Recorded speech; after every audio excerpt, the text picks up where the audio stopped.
Jeez, this man was hard to understand. Sure, he was my soulmate, but that didn't help at all. I walked to Yutori's place with some hope that she'd give me an idea.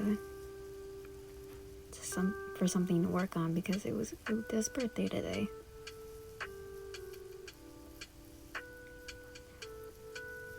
I burst through the door and scared Yomo, Toka, Hinami. Why she was there, I had no clue, and Yutori. What happened? I didn't do it. She yelled as soon as I appeared. Help. Was all I said, and everyone looked at me. With what? She and Toka asked, and Yutori calmed down.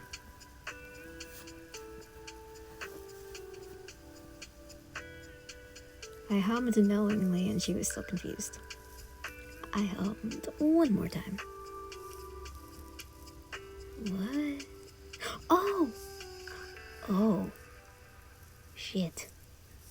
She said. What? Hinami and Toka asked. I sat in front of her while she thought and slammed my head down.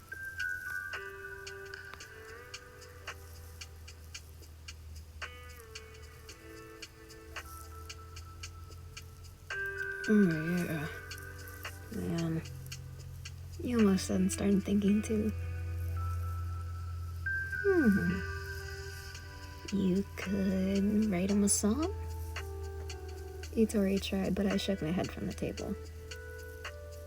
I lost all my score sheets, I muttered. How? Weren't they all in a binder? She asked, and I nodded my head again. Fine, songs are out of the question, she said and went back to thinking. We're just gonna go and head back to Anteku, Toka said, and her and Hinami left. I'm blank. Maybe you'll think of something, the two of them said, and I dragged myself off the bar table. Fine, thanks anyway, I said and walked out. Now what? I thought to myself. Uta was working today and wouldn't get home until later, so I had some time to think. I walked past the park and saw a mother with her kid. There was also a stand that they were walking towards, and it hit me. They were walking to a stand that was selling candles.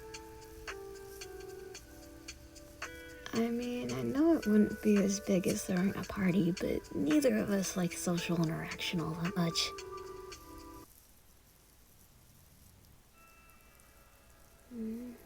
Hopefully they're cheap, I muttered and waited till the kid and her mom were gone. As much as I hated hiding my Kakugan, I had to so the doves wouldn't catch and kill me.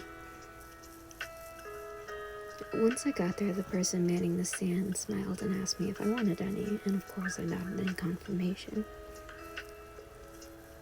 I grabbed 15, which shocked the person, and quickly paid for them. I somewhat ran back to the apartment we shared now and slowly opened the door to make sure that Uta wasn't there yet, because he likes to do that sometimes. And thankfully he wasn't. Now I had to figure out where to put them. And the living room would be weird. So would the kitchen. Why is this so hard? I asked myself, and then an idea popped into my head. I stepped onto the small balcony that we had and looked around. There were vines going up the side of the wall, and it looked like they had small flowers blooming. I smiled and wondered where I could put the candles without burning anything. He probably wasn't going to be home until later if he wasn't back by now. I could probably hang some. I thought aloud again and went back inside to find some string or something. I did find some because Uta liked to work on stuff that just needed a little tweaking when he got home and wasn't finished. He also just liked to play with it in general. I smiled to myself, remembering all of his little stupid habits, and hung up some of the candles. When I was done and looked at them, I decided that they were good and looked at what time it was.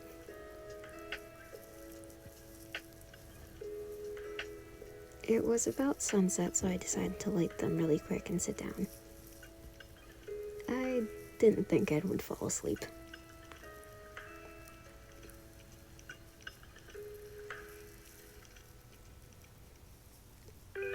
Uta came home rather late today.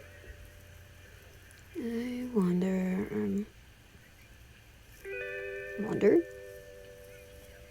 He said, but didn't notice his soulmate in the living room. He looked in their room, the bathroom, and even the closet. He was super confused until he noticed some flickering from beside him. He turned and saw the display of candles on the balcony with a small lump in the chair that was on the corner. He quietly set his things down and stepped outside.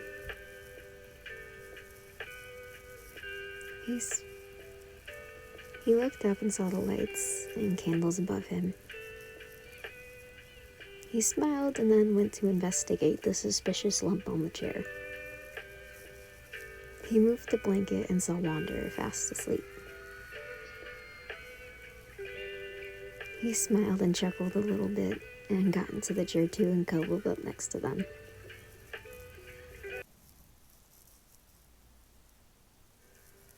Thank you, love,